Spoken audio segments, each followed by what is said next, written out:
നമസ്കാരം. ശ്രീമതി നിർമ്മല സീതാരാമൻ, കേന്ദ്ര ധനമന്ത്രി, അവർക്ക് തക്കതായ മറുപടി കൊടുക്കാൻ കേരളത്തിലൊരു MP ഉണ്ടായിരുന്നു. ഇന്നത്തെ സെയിലിംഗ് കമന്ററി ആരംഭിക്കുന്നു.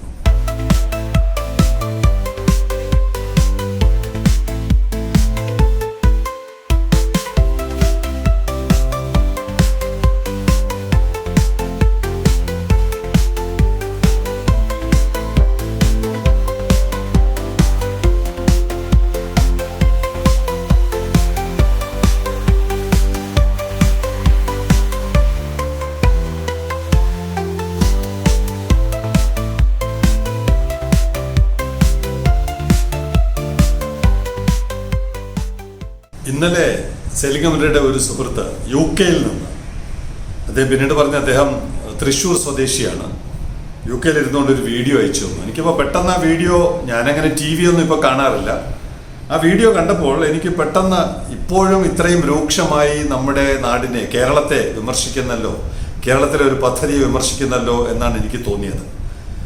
അതിൻ്റെ കോപ്പിറൈറ്റ് വിഷയങ്ങളുള്ളത് കാരണം പ്രേക്ഷകർക്ക് ആർക്കെങ്കിലും താല്പര്യമുണ്ടെങ്കിൽ അതിൻ്റെ ഫുൾ വീഡിയോ വ്യക്തിപരമായി അയച്ചു തരാം. നമുക്കത് സംരക്ഷണം ചെയ്താൽ ബുദ്ധിമുട്ടാകും. അതിനകത്ത് വളരെ രൂക്ഷമായിട്ടാണ് നിർമ്മല സീതാരാമൻ ധനമന്ത്രി സംസാരിക്കുന്നത്. എഗെയിൻ കേരള സാർ, കേരളത്തിൽ ലിറ്ററലി കളിയാക്കുന്നത് പോലെയാണ് എനിക്ക് തോന്നിയത്. ഇന്ത്യസ് ഫസ്റ്റ് ട്രാൻസ്ഷിപ്മെന്റ് പോർട്ട് വന്നിരിക്കാറ് എന്നുള്ള ലൈനിൽ അവരുടെ തമിഴ് സ്ലാങ് പോലെ എനിക്ക് തോന്നി. Congress gave it. ആർക്കാണ്? അദാനി എന്ന് പേര് പറയുന്നതിന് വരെ A1 A2 എന്നൊക്കെ അവർ പറയുന്നുണ്ട്. എനിക്കറിയില്ല എന്താണ് അവർ ആ സമയത്ത് അങ്ങനെ പറഞ്ഞതെന്ന് എനിക്കറിയില്ല. കോൺഗ്രസ് ഗവൺമെന്റ് കൊടുത്തു, UDF ഗവൺമെന്റ് കൊടുത്തു. അത് കഴിഞ്ഞ് പിന്നാലെ വന്ന കേരള CPM കമ്മ്യൂണിസ്റ്റ് ഗവൺമെന്റും ഈ പ്രൊജക്റ്റിന് കൊടുത്തു. അവസാനം ഗവൺമെന്റ് ഓഫ് ഇന്ത്യ ഇതിനകത്ത് 818 കോടി രൂപ അവർ കൊടുത്തു എന്നാണ് പറയുന്നത്.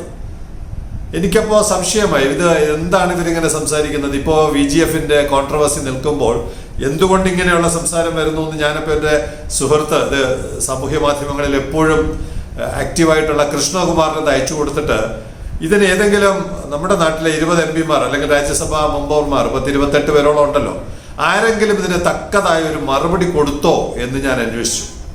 ഇപ്പൊ കൃഷ്ണകുമാർ എന്നോട് പറഞ്ഞു, സാർ ഇത് ജൂലൈയിലെ വീഡിയോയാണ്, ഇപ്പോഴത്തെ അല്ല, ജൂലൈയില് സമ്മേളനം നടന്നപ്പോൾ ഉള്ള കാര്യമാണ്. അപ്പോൾ അവരുദ്ദേശിച്ചത് സാൻ ഫെർണാണ്ടോ വന്ന സമയത്താണ്. ജൂലൈ 24 പാർലമെന്റിൽ അവർ സംസാരിക്കുന്നത്. ഇപ്പൊ ജൂലൈ 11 വന്ന പെരിയ കപ്പലിനെ കുറിച്ച്, ബിഗ് വെസൽ കെയിം എന്നാണ് അവർ പറഞ്ഞിരിക്കുന്നത്. അപ്പോൾ അവർ സെപ്റ്റംബർ 13 വന്ന ക്ലോഡ് ജെറാഡയെ കുറിച്ച് എന്തായിരിക്കും അവർ പറയുക? ഇതൊന്നുമല്ല പറയാൻ ശ്രമിക്കുന്നത്. 818 കോടി രൂപ കൊടുക്കില്ല, വേണമെങ്കിൽ നിങ്ങൾ വായ്പയായിട്ട് വാങ്ങിക്കണം, അതിനകത്ത് തിരിച്ചടവ് വേണം എന്നൊക്കെ പറയുന്ന തരത്തിൽ ഇപ്പോൾ കേരള സർക്കാരിനെ വെട്ടിലാക്കിയിരിക്കുകയാണ്.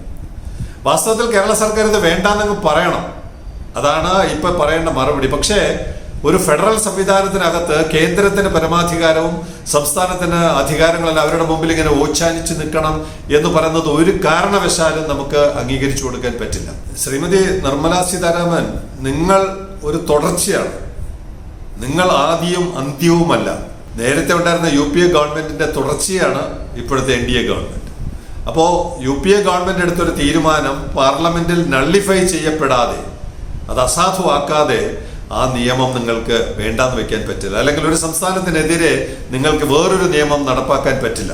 എന്താണ് 2005 PPP പ്രൊജക്ടിന് VGF കൊടുക്കുന്നതിനുള്ള എന്തായിരുന്നു പശ്ചാത്തലം എന്നറിയണ്ടേ? Cabinet Committee on Economic Affairs in its meeting of July 25, 2005 approved the scheme for financial support to PPPs in infrastructure as a central sector scheme of the Government of India. Government of ഇന്ത്യയുടെയാണ്, അല്ലാതെ NDAയുടെ അല്ല ഈ scheme. Government of ഇന്ത്യയുടെയാണ്. ഇതൊരു തുടർച്ചയാണ്.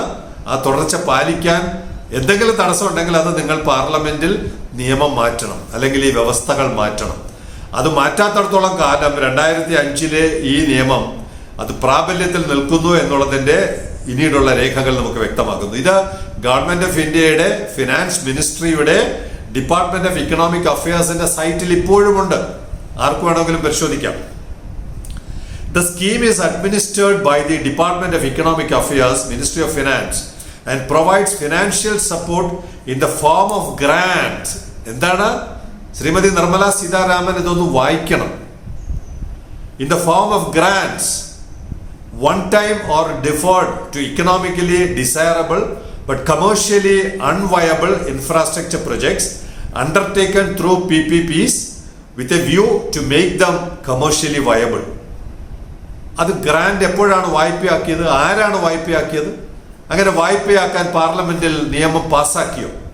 ഈ നിയമം നിങ്ങൾ റദ്ദാക്കിയ വിവരമല്ലേ ആദ്യം കേരള സർക്കാരിനെയോ അല്ലെങ്കിൽ അതുപോലുള്ള സർക്കാരിനെയോ അറിയിക്കേണ്ടത്? അങ്ങനെ അറിയിച്ചിട്ടുണ്ടോ? ആ നിയമം റദ്ദായിട്ടില്ല എന്നുള്ളതിന് ഇപ്പോഴും സൈറ്റിൽ രേഖകളുണ്ട്. ഓൺ 11/11/20 11/11/20 ആരാണ് സർക്കാർ? 2005 വേറൊരു സർക്കാരായിരുന്നെങ്കിൽ 2020 നമുക്കറിയാമല്ലോ ഏത് സർക്കാരാണെന്ന്. മോഡി സർക്കാർ 11/11/20 approved by the revamped VGF scheme.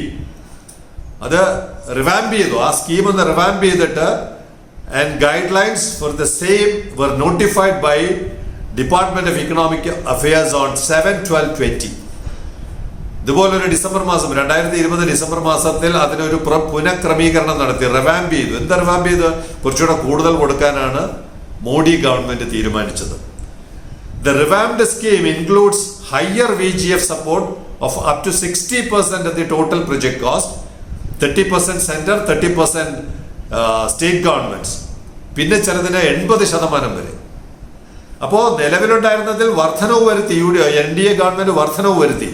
അത് വേറെ ചില സ്കീമിലാണ്, ആരോഗ്യം, വിദ്യാഭ്യാസം, കുടിവെള്ളം അതുപോലുള്ള വിഷയങ്ങളിലാണ് അങ്ങനെ ചെയ്തതെങ്കിൽ നിലവിൽ നേരത്തെ ഉണ്ടായിരുന്നത് അതുപോലെ തന്നെ തുടരാൻ തീരുമാനിച്ചു.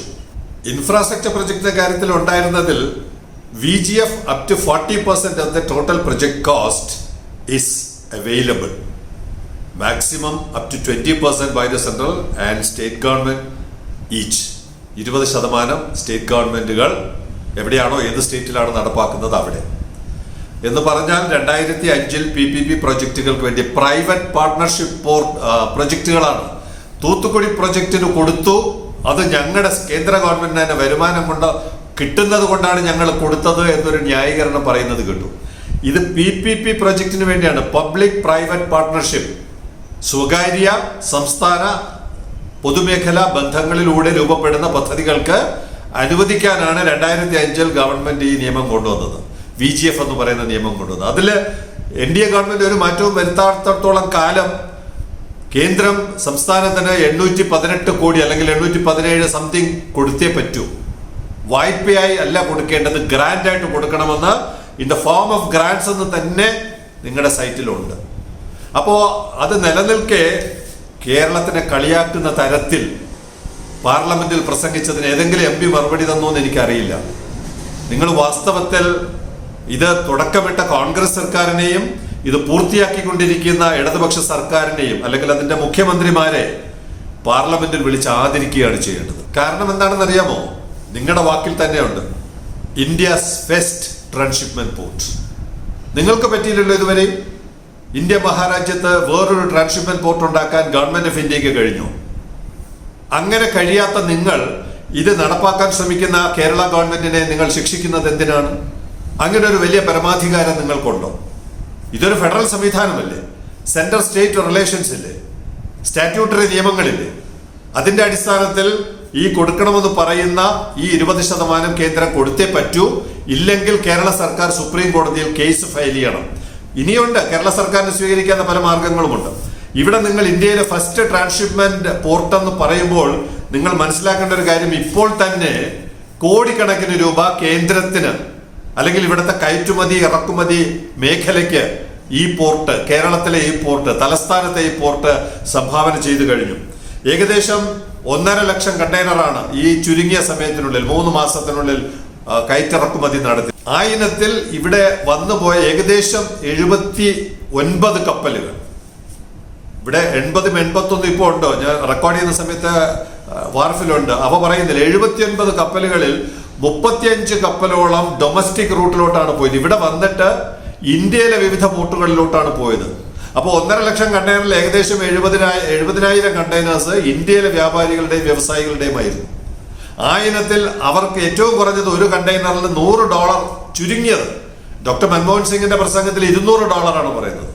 അങ്ങനെയാണെങ്കിൽ 120 കോടിയോളം രൂപ ഇപ്പോൾ തന്നെ ഈ തുറമുഖം ഇന്ത്യയിലെ വ്യാപാരികൾക്കും വ്യവസായികൾക്കും ധനമന്ത്രാലയത്തിന് ഏറ്റവും കൂടുതൽ നികുതി നൽകിക്കൊണ്ടിരിക്കുന്ന ഉൽപാദകർ കേരള ഗവൺമെന്റും അല്ലെങ്കിൽ ഈ വിഴിഞ്ഞം പദ്ധതിയും നേടി തന്നു കഴിഞ്ഞു. അങ്ങനെയുള്ള ഒരു പദ്ധതിയാണ് നിങ്ങൾ കളിയാക്കുന്ന രൂപത്തിൽ ഇന്ത്യയിലെ ഫസ്റ്റ് ട്രാൻസ്ഷിപ്മെന്റ് പോർട്ട്.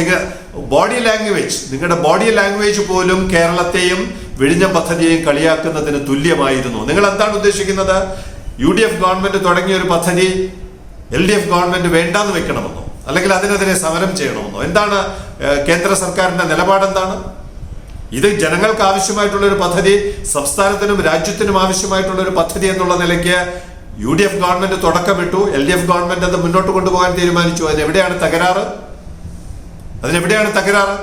അപ്പൊ അങ്ങനെ രാജ്യത്തിന്റെ പുരോഗതിക്ക് വേണ്ടി രാജ്യത്തിന് ആദ്യമായ ഒരു ട്രാൻസ്ഷിപ്മെന്റ് പോർട്ട് നിർമ്മിച്ച് നൽകിക്കൊണ്ടിരിക്കുന്ന കേരള സർക്കാരിനെ അഭിനന്ദിക്കുന്നതിന് പകരം നിങ്ങൾ ഇകഴ്ത്താനാണ്, നിങ്ങൾ പുച്ഛത്തോടെയാണ് കേരള സർക്കാരിനെ പാർലമെന്റിൽ അവതരിപ്പിച്ചിരിക്കുന്നത്.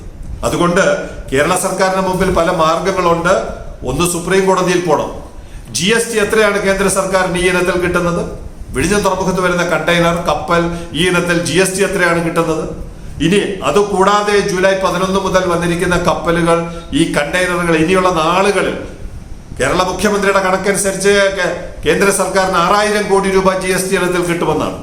അതിനേക്കാൾ എത്രയോ മടങ്ങാണ് ഇവിടുത്തെ വ്യാപാരികൾക്കും വ്യവസായികൾക്കും വിഴിഞ്ഞം തുറമുഖം ഇനിയുള്ള നാളുകളിൽ തരാൻ പോകുന്നത്. അതുകൊണ്ട് അങ്ങനെയുള്ള ഒരു പദ്ധതി നടപ്പാക്കുന്ന സംസ്ഥാനത്തെ ശിക്ഷിക്കുകയല്ല വേണ്ടത്. കേവലം VGF അല്ല, പല പദ്ധതികൾ അനുവദിച്ചുകൊണ്ട് ഈ പദ്ധതിയെ, ഈ നാടിനെ പ്രോത്സാഹിപ്പിക്കുകയാണ് ബഹുമാനപ്പെട്ട കേന്ദ്ര ധനമന്ത്രി ചെയ്യേണ്ടിയിരുന്നത്. അത് ചെയ്യാത്തതിലുള്ള പ്രതിഷേധം കേരളത്തിലെ മൊത്തം ജനങ്ങളുടെ പേരിൽ ഇവിടെ സെയിലിംഗ് കമന്ററി രേഖപ്പെടുത്തുകയാണ്.